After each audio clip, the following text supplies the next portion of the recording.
We've got the NFL draft, obviously, is a huge paramount for the Arizona Cardinals, pivotal as far as their offseason and the rebuild goes, double-digit picks and 2 in the first round. But there's a lot of work to be done between now and then, and NFL free agency is less than a month away. March 13th, tampering window opens up. We expect the Arizona Cardinals to be very busy during that time, and it starts with them trying to rebuild that defense, Johnny. It was a defense that I think Nick Rawlis put in position to compete at times with his calls, but talent disparity was on full display. It felt like each and every week. And I think we should give a free agent target each on what we think the Arizona Cardinals could do to rebuild that defense and supplement it through free agency. I think you and I are on the same page. You know, the premier defensive ends are going to get tagged, and then probably going to go for a mid-tier guy, a reclamation project. Hopefully you see growth from Zaven Collins in his second year playing the position, B.J. Ojulari, and then, of course, you have the NFL draft. And I think both of our picks support that. I'm happy to go first, and I'm happy to wind the clocks back to 2020 when Monty Ossenford was in New England. And the Cardinals took a certain pass rusher the Patriots took a certain pass rusher out of Michigan, who happens to be a free agent out of New England. It's Josh, how do you pronounce it? Uche, who is coming off a relatively mediocre season in 2023, just 3 sacks. But how about 2022? 11.5 sacks. He wasn't hurt this year. He played, but let's be frank. When did the Patriots ever have the lead? When did it ever seem like an apropos time to be able to pin your ears back, rush the passer? Supremely gifted player that obviously has a high ceiling. If he was a second-round pick out of the Big Ten once upon a time, wasn't a hardball recruit. But I think at the end of the day, prime position to say, 25 years old, could we bring him in on a 2-year deal with some guaranteed money up front to come say, okay, go compete with Zaven. Go compete with B.J. Ojulari. Be part of that rotation that we always hear about, Bo, where it's 8 to 10 guys deep. So when Brian Burns is saying, I want $30 million a year, this is the kind of move I could see the Cardinals pivoting to, especially if Ossenford really liked his tape, and I have no idea, coming out of Michigan. I think the money needs to be spent. The high dollar amount on 1 to 2 singular players need to be spent on defensive tackle. Mm-hmm. I think you can be a little bit more particular at edge rusher, given the numbers that you have coming back. If you just throw gobs of cash at a defensive tackle or an interior defensive lineman, and then you have a savvy approach to the edges, I think that you could rebuild this thing, like you said, with that big investment is your anchor and part of that defensive line rotation, and then supplement it with these edges. Mm-hmm. And I love it. I mean, I think Uche is probably a more realistic option than saying go out there and get a former first-round pick in Chase Young, who's going to probably command more than he deserves with his inconsistent start to his career, or the Burnses of the world.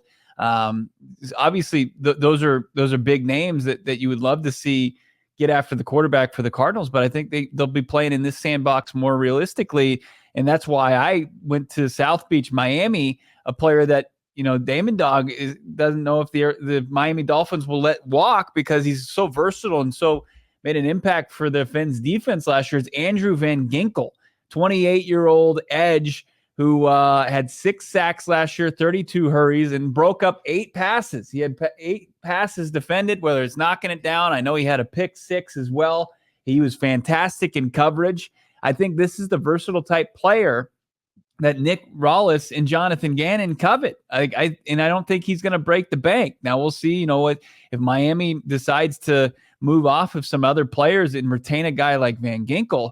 But I think he would be perfect for Nick Rawlis' defense next year.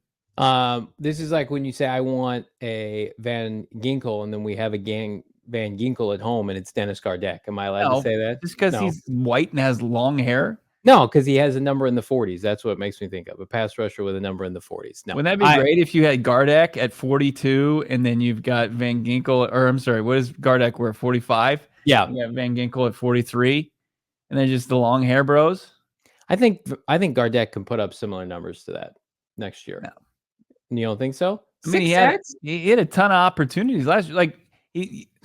But Van Ginkel, I think, consistently did it in as far as coverage goes. Like, and you see their outside linebackers drop back in coverage. It's true.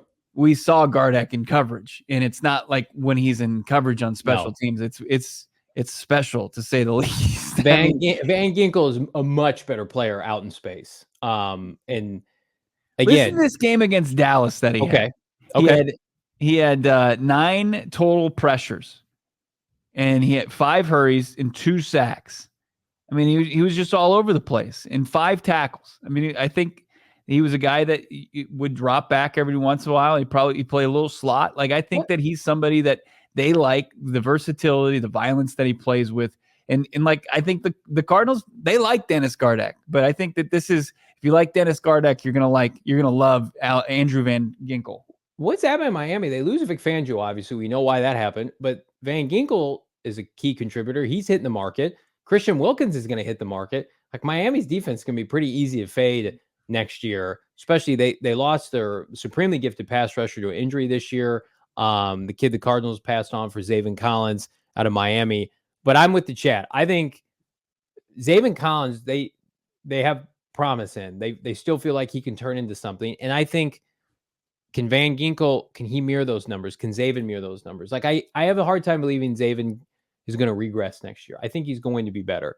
But I also think whether it's Van Ginkel or, the kid out of New England I mentioned, Uche, like, they need some quality spot starters here and there. They need guys.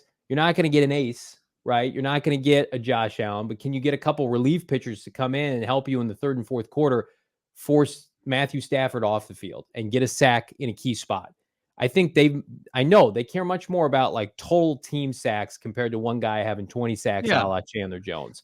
So I'm fine with any of this. I think, good. You got to raise the floor. You got to raise the floor as far as the productivity from your edge. And Victor Dumacagis of the world, those guys are probably just not going to be around. Yeah, but if you've got guys that in their career have put up numbers before and can do it again, and as you said, if Monty looks at the tape and thinks that Uche can turn back the clock, just only a season removed from a real solid season, and Van Ginkel can continue to do what he does, like, those are upgrades. But those are upgrades with the qualifier of, you got to have some guys as far as the interior of the defensive line that are going to be disruptive and create pass rush lanes for these guys. Yeah.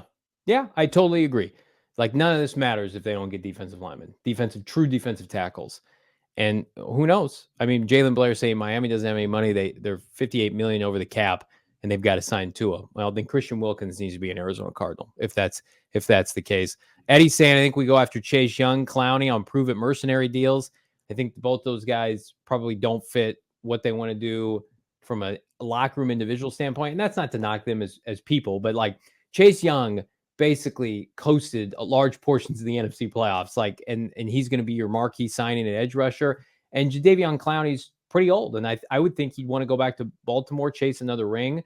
I think if you can find a player in their mid-20s on a smaller deal, I say this all the time, it's a broken record. Like, find the Elder Froholt at pass rusher. Find the Elder Froholt at cornerback. They need to find it in the draft too. Like, they do, for sure. As much as they can help in free agency and set them up for success with these double-digit picks, and it's not a great pass rush draft, but I think if you can find a diamond in the rough, like, do that. Like, get these players that are now hitting free agency, find your own, draft and develop them, pair them with, BJ Ujulari, who you hope takes a step. As you said, Zaven Collins, you hope he takes a step as well.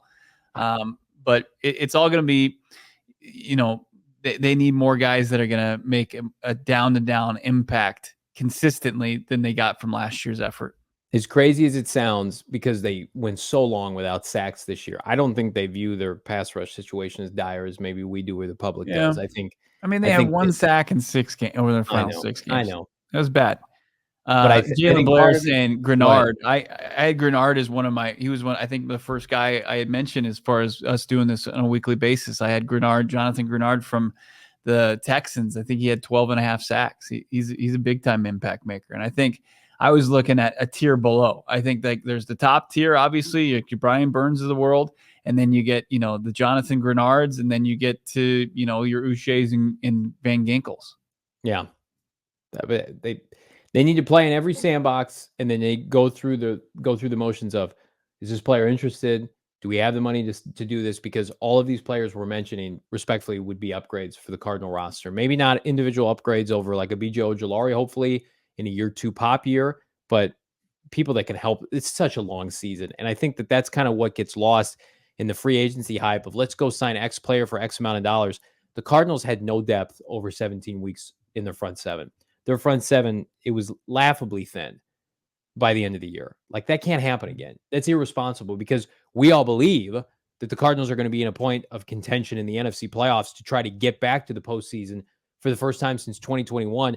You can't do that with how you built your front seven last year. You need to go 8 to 10 deep with these defensive linemen to be able to say, okay, X players out this week, we got somebody, plug and play, because those teams in the NFC West are going, especially Mike McDonald now with Geno Smith, being year, they're trying to run you over.